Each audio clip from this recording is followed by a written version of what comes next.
Good evening and welcome to the Press Box. I'm Vanessa Johnson, and for the next 30 minutes, I'll be your host. With me are Marcks and Reynolds. How you guys doing? Hanging in there. That's great. Before we get started, I would like to remind our viewers that this is a live show, so if you have any questions you want to ask, give us a call at 873-6713. Okay, guys, let's talk college football. Georgia stops Auburn's winning streak. Great.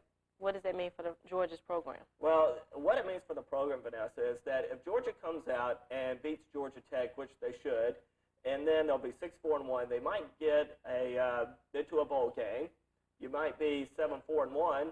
That's the best thing that could happen. I still think he's fired. I think he's gone. I just don't think that's good enough. But what this tells me in this game, Jay and Vanessa, is that you've got enough talent out there to where you can play good enough with Auburn to tie them on the road. You should have beaten Alabama on the road, but you didn't. And yet you still get blown out by Florida on the road, and you get blown out by Vanderbilt at home and by Tennessee at home.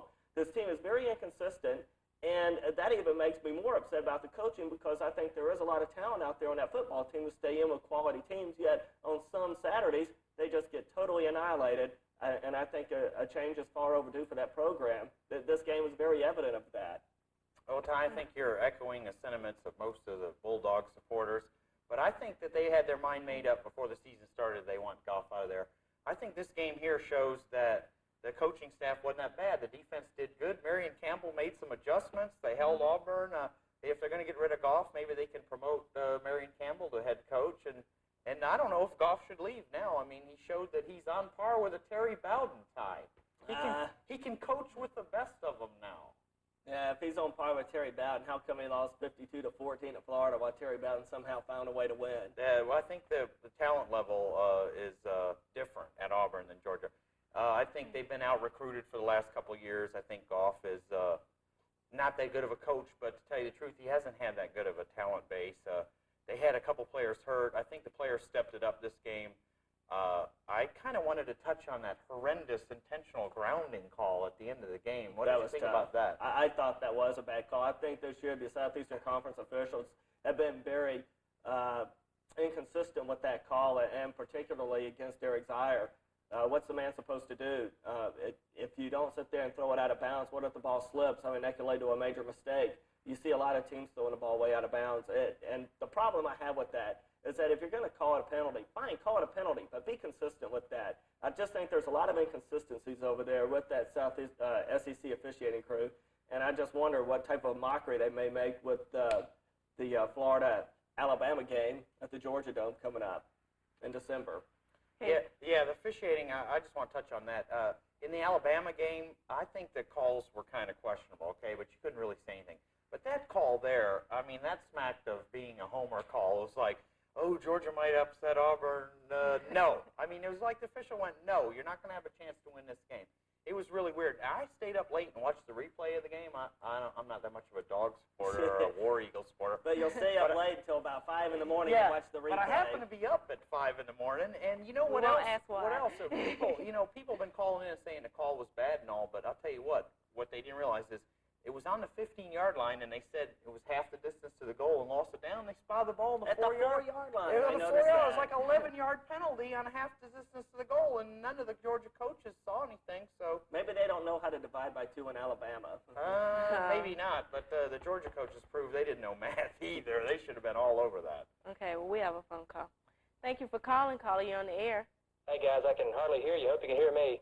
Yeah. Yes. I want to talk to Jay. Jay, you mentioned that Auburn has more talent than Georgia does, and I wanted to see if, whose responsibility is that, or whose fault is that, and what ought to be done about it. I think that, I don't know where the responsibility lies, but I know that Auburn has out-recruited Georgia in the past couple of years, even though they're on probation. I think some of that is the fact that Auburn is so close to the Columbus, southwest Sawegan area, southwest Georgia, and they can get a lot of good players out of that. In fact, for years, Region 1 Quad A here in Georgia has dominated the state championship. They got Colquitt County, they got Valdosta, they got Thomasville, they got all those good teams down there. And those players are going to Auburn, I think, on a regional type thing. I don't know why Georgia wouldn't be able to get some of them to go.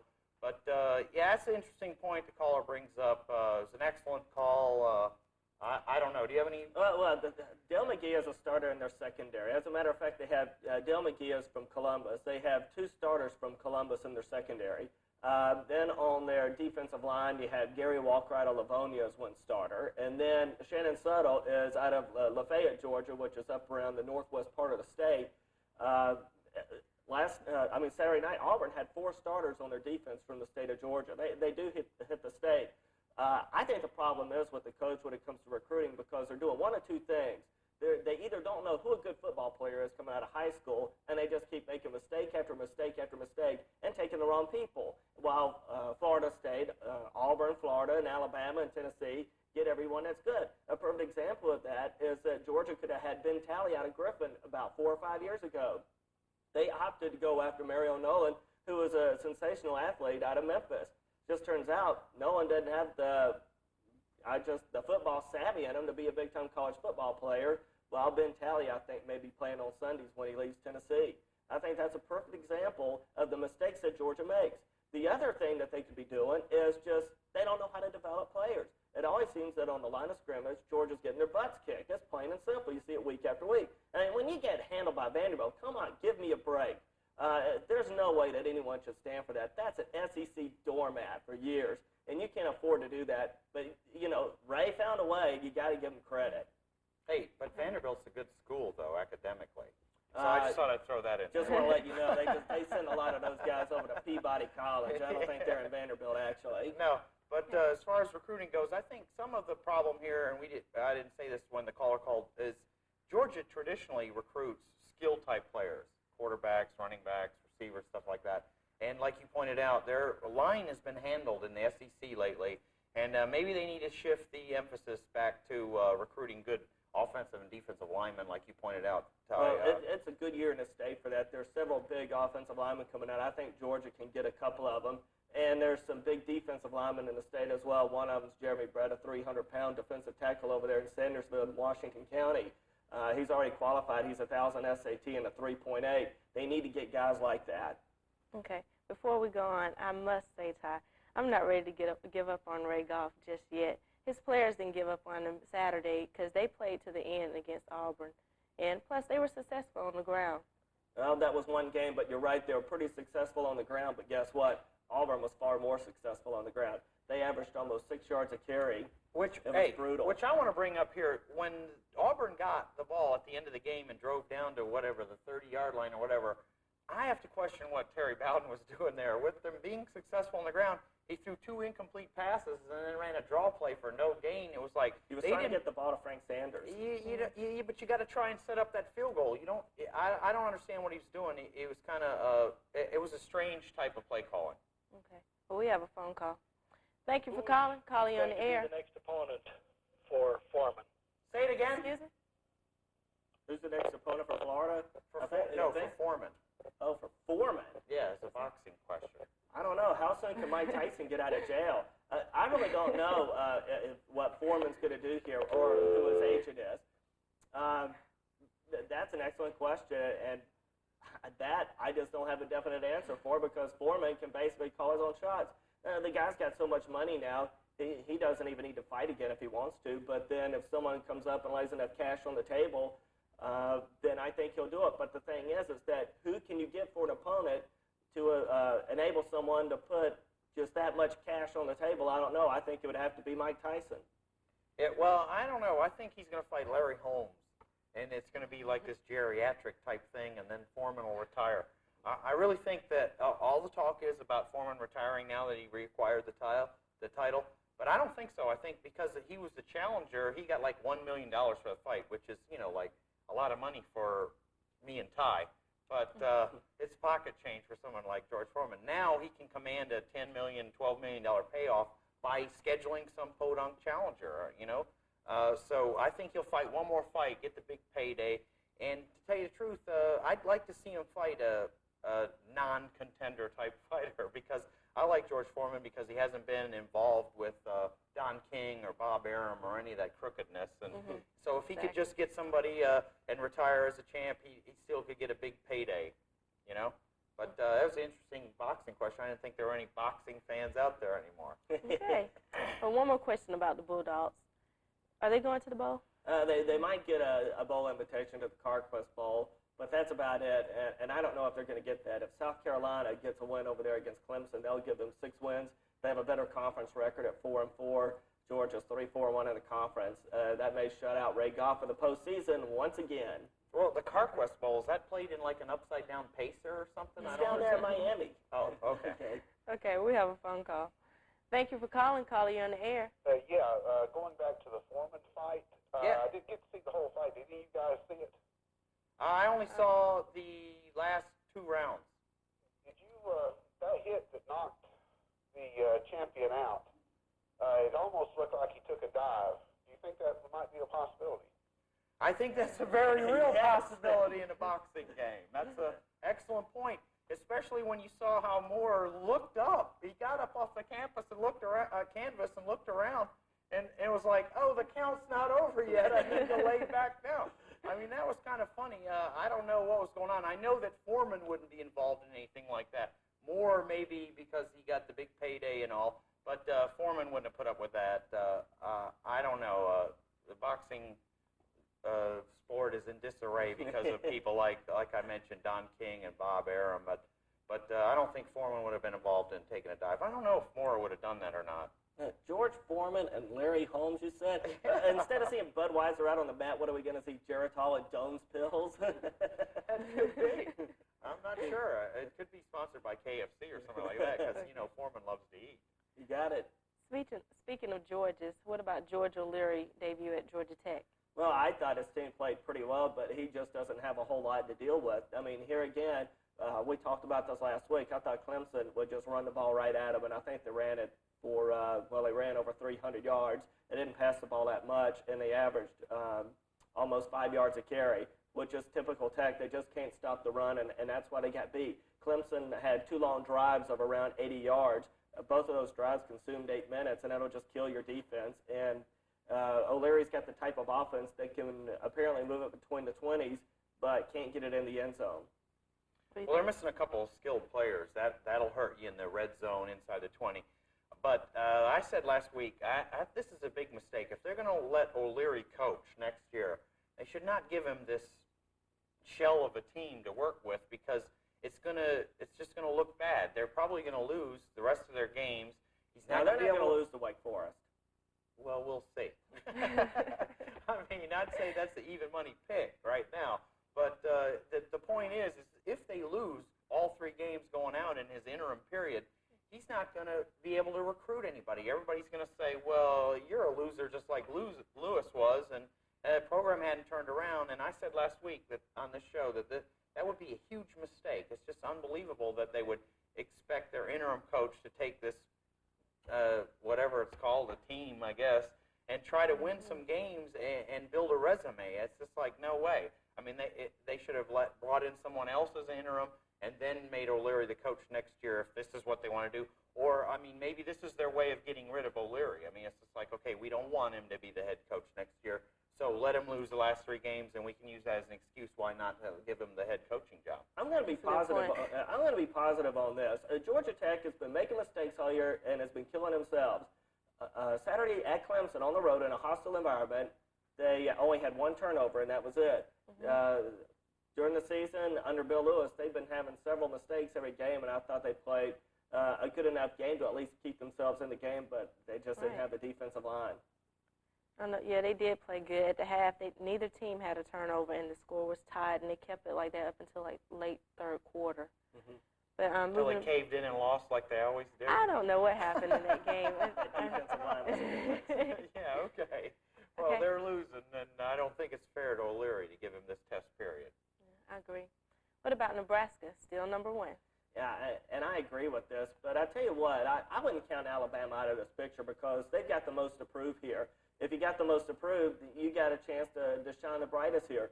Nebraska, all they got left is a game at Norman at Owen Field to play Oklahoma, and then they got their bowl game, which is going to be probably at Miami in the Orange Bowl versus the Hurricanes, which is really not fair for Nebraska being the number 1 team, and you basically have to play a road game for your bowl game, which should be a neutral site.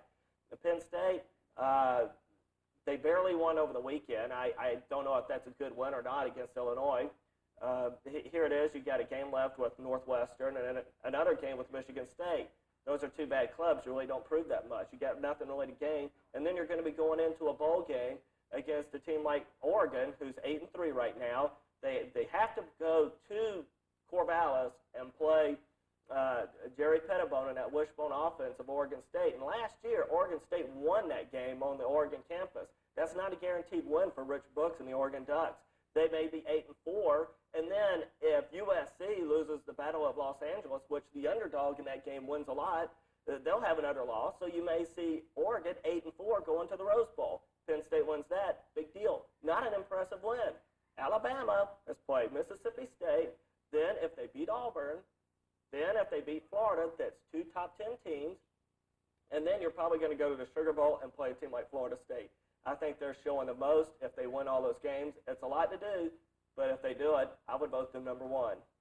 I'll tell you who has a chance. A backdoor national championship here is Florida State. Miami still has to play Boston College, I think. That's true. And so if Miami loses Boston College, they're out of that Orange Bowl picture, okay? That'll bring Florida State into the picture. Now you got a team that has never gone to, like Ty said, you got the Ducks, who've never gone to the Rose Bowl. It's been a long So time. they may be fired up. They may beat Penn State. You don't know. I mean, traditionally, Big Ten teams have a tough time in the Rose Bowl. However, Penn State isn't, on the other hand, a traditional Big Ten team. Right. But supposing Oregon beats Penn State and then Florida State beats Nebraska in the Orange Bowl, I mean, what are you going to say? You got to vote Florida State, number one, defending champ. I mean, that's a scenario that can happen. Alabama, like Ty correctly pointed out, does have more of an inside track than people think. If they beat Florida in the SEC championship and then win their bowl game, they gotta lay claim to the national championship. They're undefeated. They've played a lot of tough games, especially SEC championship game. No other conference has a championship game like that. So that lends a lot of credence to their claim to be the number one team in the nation, I think. One other thing is that if they're both undefeated, Nebraska and Alabama would have the most wins. They both played an extra Are you going to tell me that Georgia Tech has a shot at the No, I'm not going to say that. Okay, I can see where you're going with Penn State losing, okay. But Florida State beating Nebraska? It might happen. I mean, they beat them last year, and I thought Nebraska outplayed them. Nebraska was not as good a team, but they outplayed them, and they got a couple of weird calls, and Nebraska kind of slowed the game down, and that was a strange game. And to have a rematch like that, I think the Orange Bowl would love to have some sort of scenario like that. I'm not saying that's definite that Florida State would beat Nebraska, but it's a definite possibility because Nebraska is hurt on offense right now. I think they have the best defense, I think, in college football right now. Nebraska, they move to the ball. They're very quick. They got those stud linebackers that'll stop the run. But on offense, hey, they're missing their key players, and you can't. I just think that you can't just take that game for granted. You can't think that Nebraska's going to move the ball on a Florida State or a Miami, for that matter, with the quarterback problems that they've had because of injuries. Tell you what, though, if that's a rematch with Nebraska and Florida State, Charlie Ward to Danny Cannell, I think that's a big drop-off. I think Nebraska would win that game. Yeah, but can Cannell shoot a three-pointer in the NBA? No, which is why you won't see him with the Knicks. Okay, all right.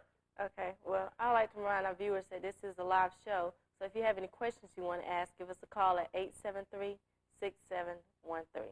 Okay, guys, it's time for the Monday Night Clash, sponsored by Dirty Al's. On Northside Drive. I know, see, I added that part this time. Buffalo at Pittsburgh. This is going to be a good game. I don't think either team is going to win their division, Jay, but I think both of these teams are really in the running for a wild card here. Pittsburgh's at 6-3, and I don't know if they're going to catch Cleveland. They looked awfully impressive beating up Philadelphia on the road yesterday. But Pittsburgh, when you look at their wins that they've had this year, I think two were against Houston, which went on ahead and fired their coach today. Yeah. I think one of them was against the Bengals, so that's half your wins right there. I don't think they've had a very good offense. They're averaging something like 17 points a game against sorry opponents, basically, within your own division. Whereas Buffalo, I think they're starting to click and gel a little bit. I think Kelly's getting it going with their offense. They're averaging over 3 touchdowns a game. I really like Buffalo to win this game on the road.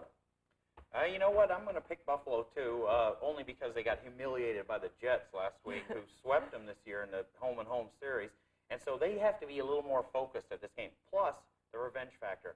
Last week, I mean, last year they played Monday night, and Pittsburgh humiliated them, shut them out in Buffalo. And I think the Bills are professional enough to stay focused, to try and to avenge that loss. I mean, they all say within a man that they were humiliated by that. So you have a little revenge factor here. I'm going to pick Buffalo. But as far as Pittsburgh, if they win this game tonight and hang around the Browns, they've already beaten the Browns once, okay? And they play them again in Pittsburgh, okay? So if they stay within a game or two, they can win this division tie on the tiebreaker of having beaten them twice. I mean, that's important for Pittsburgh to win this game. I think Buffalo, because they're only 5-4, if they're going to stay in the wild card hunt, they need this game too. What an excellent game, and what an excellent place to watch a game like this at Dirty Owl's on Northside Drive, where the beer's cold and the food's good. And you like that service too, right? Yeah, and the service is incredible. Okay, but let me talk about Jack Pardee for a minute here. He got fired by Houston today, and I think that frees him up for the Georgia job. He can come down here and put that run and shoot in, and I'm telling you, Georgia will win the SEC with that run and shoot. Hey, when he was a coach of Houston University, or the University of Houston, whichever it is, they scored hundreds of points. Georgia's got a rule within the university that says the head coach can't be more bald than the athletic director. Okay, well then I guess Pardee won't get the Georgia job. Even though Vince is fading fast. But another pro coach that I think should get the Georgia job is Dan Reeves. That's a good point. People have mentioned that. Dan Reeves is a native Georgian. He's from Americas. He's not happy up there in New York City. I think he's butting heads with the management up there. He might like to get out, but then the way I look at it is that is Dan Reeves coming to rescue Georgia, or is Georgia rescuing Dan Reeves from New York? I don't know. I don't like that situation. Either way, another school here, because he's from Americas, comes into play, and it wouldn't hurt Tech to look into the fact that Reeves is available. He's unhappy in New York. I think he's sick of pro football. He's more of a teacher than any other pro football coach, and that would just help Georgia Tech's recruiting immeasurably if they would sign on a national coach like Reeves of pro football fame. That, to me, kids would line up to go to that school. I don't know if he could do the same thing for Georgia, but I think one of these schools here, because he's talked openly about moving back. His wife hates New York. His wife never liked Denver. I think she couldn't breathe out there, something like that. Maybe the cold weather. I think she's the impetus behind him wanting to move back to Georgia. I mean, because like I said, he's from Americas, and I think he's ready to come back here. And one of these schools, Georgia or Georgia Tech, should look into hiring him. We'll see. I want to go back to the Monday night game. Not only is this a big game for Buffalo in the instance of staying in the wild card race, but their next game is with your Green Bay team. Hey. And so if you have to you play Pittsburgh on the road, then you only have 6 days to rest and then play a playoff team like Green Bay, who I think is going to be in the playoffs. That's going to be a tough thing to do. Yeah. I think there's a lot of pressure on Buffalo to win this game tonight. If I know one thing about Green Bay, it's that Buffalo better get some points this week because they may have trouble scoring next week. You got it. Okay. Well, Jay, you were talking about the run and shoot earlier. I know one team that the run and shoot did not work for yesterday, and that's the Falcons. Oh, you're talking about a team that just blew it. I mean, you can say they blew it offensively, they blew it defensively. It seems like this team just moves the ball up and down the field, and then all they do is come around there and kick a field goal. This obviously doesn't win football games. Another thing I don't understand, they average 4.5 yards a carry. Why didn't they run the football more? And why didn't they put Pegram in the game? I mean, Hayward ran it every time. For 1 or 2 yards. I mean, that guy should be called Iron Butt. You know, he averaged 4.5 yards a carry, but I would like to see Pegram get in the game. Yeah, that's true. I mean, everything you said, we've been opponents of the run and shoot ever since I've ever come on this show. We called it the chuck and duck, the run and punt, or the shoot and punt, or whatever you want to call it. But, yeah, the Falcons need to ditch this. I mean, they need to bring a tight end in there. They need to have 2 backs in the backfield. And, a lot of the problem here now, I think June Jones is starting to realize, is that Jeff George isn't a run and shoot quarterback, okay? They had an option to get a free agent quarterback in the off-season, and they went after Jeff George. And, June Jones is trying to sell the whole city here in the Falcon program on Jeff George. But what if they'd have got Warren Moon? You know what I mean? Then, he could make the run and shoot work. If June Jones wanted to go or stay with the run and shoot offense, They should have went after Warren Moon instead of Jeff George because he's a proven commodity in that role. Okay, Jeff George was a drop back passer that has that. He looks like a deer with headlights on. To tell you the truth, he's got that not scared look, but kind of confused when he comes out of the pocket. I don't know if he's ever thrown a completion out of the pocket. You know, he's more of a pocket passer. It reminds me a little bit of when Dan Henning came here and made Barkowski be a rollout quarterback. Remember that? They had the best pocket passer in the world, and Barkowski and Henning went, no, Joe Theismann rolls out, and he runs this offense this way, and that's what we want you to do. It's a classic case of taking a system and trying to make people adjust. What good coaches in the NFL do is look at their personnel and then adjust the system. Right, they adapt to their personnel. Yeah. I agree with that. And I don't think the Falcons are doing that in this case. Another thing that amazes me about this game yesterday is that Atlanta only had 1 turnover, and here it is, New Orleans had 5. And usually when you see a 5-to-1 ratio in turnovers, you think that the team that has 1 turnover is going to win. But, you know, the Falcons, they show us, once again, they just amaze me, that they can lose despite that ratio. What about this upcoming game at Denver? Well, here it is. These teams played in the preseason at Denver, and I really didn't think the game was that close. I think Denver's going to win this game. Denver's a 6-point pick. I think that's being a little nice. If you sit there and if you plan on going out and kicking long field goals against them, I got news for you. They'll score points. They'll score a lot of touchdowns against the Falcons. Well, I think the interesting part will be on the other side of the ball. When the Falcons have the ball, the way to beat Denver, and teams have done it 6 out of 10 times this year, is to run the ball, like we just touched on. If you can run the ball and establish a ground game, you can push Denver around the field. I mean, look at how horrible they've looked in Super Bowls or big games where a team comes out and just smashes the ball down the field. The Falcons won't do that. They'll run and shoot and try to score quickly, and that's not how to beat Denver, and I think that's going to be the key to this game. The Falcons can control the ball and the clock, they'll win the game. Okay. Well, we have a phone call. Thank you for calling. Caller, you on the air. Am I on there? Yes.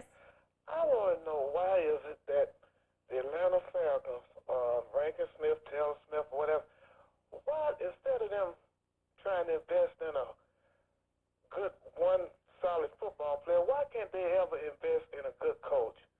Bill Walsh, anybody who's been accustomed to being a winning coach, we just can't ever get one. Why? Okay, that's a good question, and thanks for calling. If I were a marquee NFL coach, first of all, the reason I wouldn't want to come coach for the Falcons is because of the Smith family. I would have a problem with that because I think being involved with the Smith family makes it just that much tougher to win a championship. Winning the NFL is tough enough already. I think, you touched on the problem. The problem is that the Falcons, upper management want to retain control. All those good coaches that you mentioned, Walsh or heck, even Ditka, they all wanted to have sole control of the football team. The Falcons aren't willing to relinquish that, so they're always going to have an also-ran coach that'll do what he's told. So, in answer to your question, that's a good point, though, because, before the Falcons get somebody like a Shula or someone in that realm here, they're going to have to give up control of the football operation to this man, whoever they want. That's a good point, right? Well, I'd like to thank you guys. And again, you're welcome. Okay. No, thank you. Okay, again, I would like to remind our viewers to join us immediately after the show at Dirty Al's to watch the Monday Night Football game. We'll see you next week, same time, same channel.